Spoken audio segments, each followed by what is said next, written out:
your like early career. I know that you finished like a bachelor. You got your bachelor in history. Yep.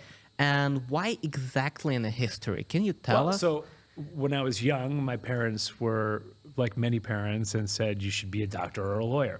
Okay. So I was pre-med in college and took all the science courses to be a doctor. But I also had a hedge built in because I also thought law was interesting. And history is one of the traditional majors that people do for becoming a lawyer. It's either that, another one is political science is traditional, but people do all kinds of stuff now. Okay. But back in when I was going to school, those are the two traditional ones for people that wanted to go to law school. Okay, so and you basically made this transition, right?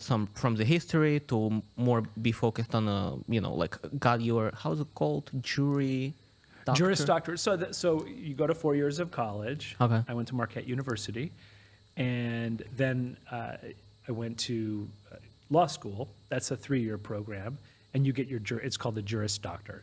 Okay, I see. And so can you actually tell us what was your first job and how did you like get the first job? Because for many our viewers, Yes. like young people, you know, our podcast for young people. Yes. So they're really struggling with the type of point. Well, so you can't be discouraged. You can't be too discouraged in your job search. My first job wasn't even a legal job. Okay. It was just a job so I could make sure I can pay my law school loans. Okay. It was reasonably related to law. I worked at a company called CCH. They publish legal treatises and I guess magazines and those types of things on law. Okay. At that point in time, I was working on HIPAA, which is the Health Insurance Portability Act. I can't remember the whole name of it. And it was a new law that came out related to health insurance and really protecting health information of people, protecting the PHI, it's called Protected Health Information of everyone. Mm-hmm. And I helped write a book on that. But that was my first job. It was as low paying as it gets as you get out of law school without having no job. Yeah. But I was able to take care of things and pay my law school loans back. And okay. I mean, not in full, but just make the payments. Okay. And then while I looked for something that I really wanted to do, and I think that's what for young people out there you have to realize is that you're probably not going to get your dream job the first time or the second time. It's going to take some time, but you have to know what you want to do. Okay. And you want to know the area that you want to go into, especially if you're going into a profession like law or medicine or something like that. And you have to just stick with your guns in many ways. You have to be persistent. And so the second job that I got that was actually something in the area that I wanted to get was a firm called, well, I'm not going to name the firm, but it was a mutual fund company. It was a startup. Well, it's a good one. And it was interesting. It was a fun place to work. There was a lot of action going on, and I really learned a lot during that couple of years that I was there. Mm-hmm. It was working very late hours. But learning every single day. And you have to absorb, and even if you're the low man on the totem pole like I was, but I also knew that I needed to really pay attention and focus to get the experience that I needed for later on in life. And I always draw, even now, I draw on experiences that I had at that point in time. And so it was a very good experience for me. Kind of like advice to the young people. So you can't get your first job, your first job is not going to be your dream job. No, or your second or your third. You have to build up to it. It's a process. Okay. And many times in my career as well, I made a couple of steps forward and then you take a couple of steps back and you get to a place where you may not want to be, and it's not exactly, you may go back in pay or seniority or whatever, but I think that you have to just know deep down what you want and persevere. I mean, that's like I think grit and perseverance in life, you can be the smartest person, Okay. the most skilled person, but I think what's more important is being gritty and having perseverance, Okay. and also being personable and being able to build relationships, because over time, the relationship piece is going to kind of outdo your if you have the technical expertise, that's kind of the baseline. But what differentiates people after you get to a certain level and you really start excelling is your personality and the network that you build. You were trying to say that we're kind of like, first of all, you have to have this some sort of like a hard skill set Yes. when you just start. But then you have to And you develop. have to develop that hard skill set. I mean, it takes time to develop that. So it's kind of like second nature. You know the rules, you just know them. In my case. Okay. And you've gone through all of the many different experiences and permutations of applying those rules. So you have this background of knowledge and kind of somewhat wisdom at some point in time. I'm not going to say I'm wise, but you have this built up experience that you can draw upon. But I think once you have that and you have that base, it's all about going out there and meeting people in the industry that you want to be in, networking, building relationships, and you have to have soft skills. They call them soft skills, but you have to have a personality that people want to be around. And that's really a soft skill. That's what soft skills are to me.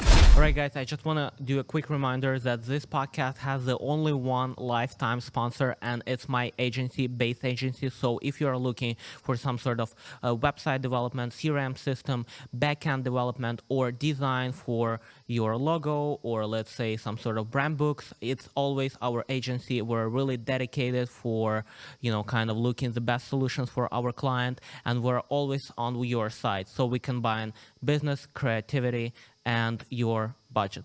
Thank you. What do you believe in those like coffee chats? And right now it's gaining the popularity that people are kind of advising, go to, I don't know, like Wall Street and try to find that person. I think who's that's doing... part of grit and perseverance. You can't be shy. I mean, one thing you have to know is that if you don't ask, you don't get. Okay. And if you don't put yourself out there, no one's going to know you're out there. And I tell people, I helped a really good friend of mine, his son, get a position just as a holdover position recently. And he is really active in doing the coffees and that kind of thing.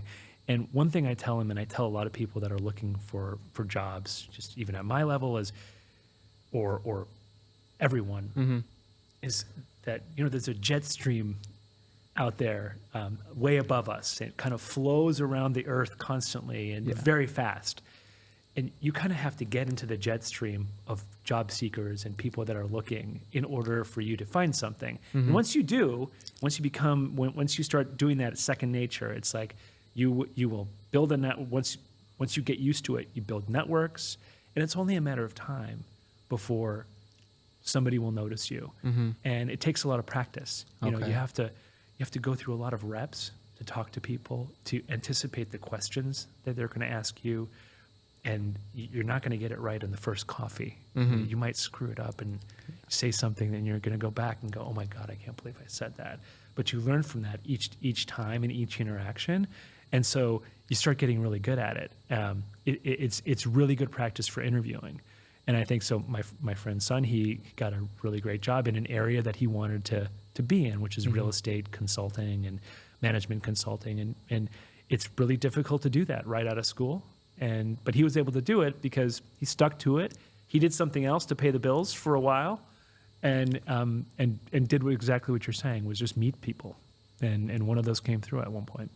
What I'm saying, you're kind of advising people to build those models, right? Kind of like be prepared, have the script, then you can come up to the person and say, hey, this, and this. Well, you still have to be authentic, though. Okay. You can't build a script, but once you go through a lot of those conversations, you start to understand what people are looking for and how you hold yourself and how you approach them. And it's just, everything is experience. Getting to know people, you just have to go through a lot of different reps in order to kind of find how you respond authentically to the different input, like the different questions that are being asked. And I think, just like I said earlier, grit and perseverance, you just got to keep going. And like I said, if you don't put yourself out there, no one's going to know who you are. And so I think it's very important to build the networks. Use LinkedIn. LinkedIn is a big thing, you think? I mean, LinkedIn, I've gotten most of my last several jobs through LinkedIn. And so I think that, and some of them I reached out, some of them people just reached out, but it was because I had worked somewhere or knew somebody that they knew or whatever. And once people make those calculations and say, oh, well, Michael, you know him and I know that person, or you know her and I know her, and she wouldn't be friends or associate with somebody that, I wouldn't like. And so it's important to do that. So you think it's okay, let's say, if you know somebody and I'm kind of interested in talking to that person, come to you and say, hey, Richard, would you like to introduce me to that person? Either like, I think good people are more than willing to do that.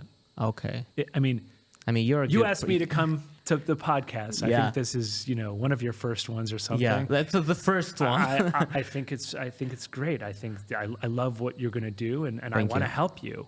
Thank you. If you run into people that don't want to help, then they're not worth speaking to begin with. Yeah, so basically surround yourself with those people. Mm-hmm. But where to find them? It's kind of like a lot of people, I'm kind of like blessed that I know a lot of people like you, let's say, right? Who are kind of succeeded, and you are like general counsel, you're a compliance chief officer. He was doing that for 25 years, well, but not all of that stuff. I mean, It took a long time to get general counsel and chief compliance officer. And it's not something you necessarily like work toward. It just kind of happens over time that you get the experience and you know the people. But I think people are flattered in many ways when they're asked for help, if you ask them for help. Mm-hmm. And so I think if you're talking to the right people, they'll be more than happy to help you, but they should also be honest with you and give you the limits of what they can do, and always know that. But yeah, I think that you have to reach out to people.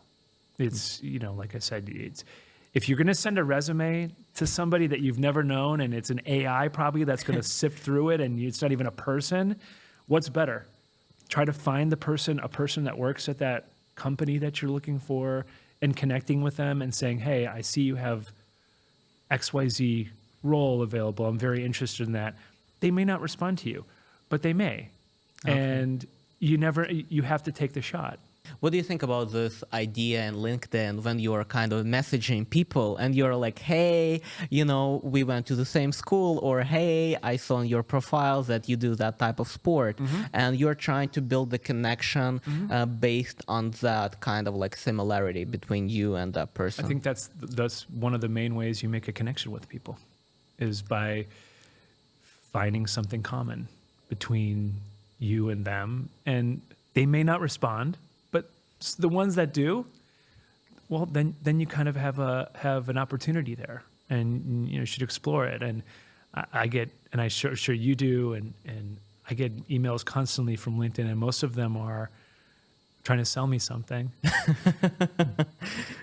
or something that's not what you're talking about. But the ones that email me and mm-hmm. and take the time and say, oh, I went to Marquette, or I went to wherever, or you did, I always respond to them mm-hmm. and see how I can help. And if I can help them, fine. Sometimes we just agree to, hey, I'll keep an eye out for you. And if something comes up, if somebody contacts me about something, a job that they're looking for, and mm-hmm. if I know somebody, if it fits your description, I'll send them to you. And so you have to lay the groundwork. It's laying the foundation and getting to know a lot of people to help you do that.